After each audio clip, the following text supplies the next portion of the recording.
வணக்கம். அவையோர் அனைவருக்கும் வணக்கம். இன்று நான் பேச எடுத்துக்கொண்ட தலைப்பு என் சொந்த ஊர். சிவகங்கை மாவட்டத்தில் மானாமதுரையில் அழகான ஊர், எழில் கொஞ்சும் குவளைவெளி. அதுதான் என் சொந்த ஊர். என் ஊருக்கு நான் வெண்ணிலா என்ற மினி பேருந்தில் இளையராஜா பாடல் கேட்டுக்கொண்டு செல்வேன்.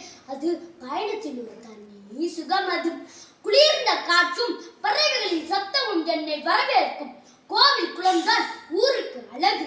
அழகான கோபுரம், தாமரை மலர், நீர் நிறைந்த குளம், அதுதான் எங்கள் ஊரின் நுழைவு வாயில். பச்சை போர்வை போற்றது போல் எத்திசை பார்த்தாலும் வயல்வெளிகள், நீர் நிறைந்த கம்மாய்கள் கண்களுக்கு விருந்து. வீடியெங்கும் ஆடு மாடு கோழி நாய் என்று கலகலப்புடன் இருக்கும். முளைப்பாரி திருவிழா, பங்குனி உத்திர திருவிழா, பூஜை திருவிழா என ஊரே கோலாகலமாக இருக்கும். மக்கள் மகிழ்ச்சியுடன் ஒற்றுமையுடன் வாழ்கிறார்கள்.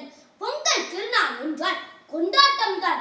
அனைவருக்கும் விளையாட்டு போட்டி நடைபெறும். எங்கள் ஊரில் அரசு பள்ளி, அங்கன்வாடி, சமுதாய கூடு என அனைத்தும் இருக்கும். மாதந்தோறும் அன்னதானம் நடைபெறும். எங்கள் ஊரை காக்க குலதெய்வம் குதிரையுடன் கம்பீரமாக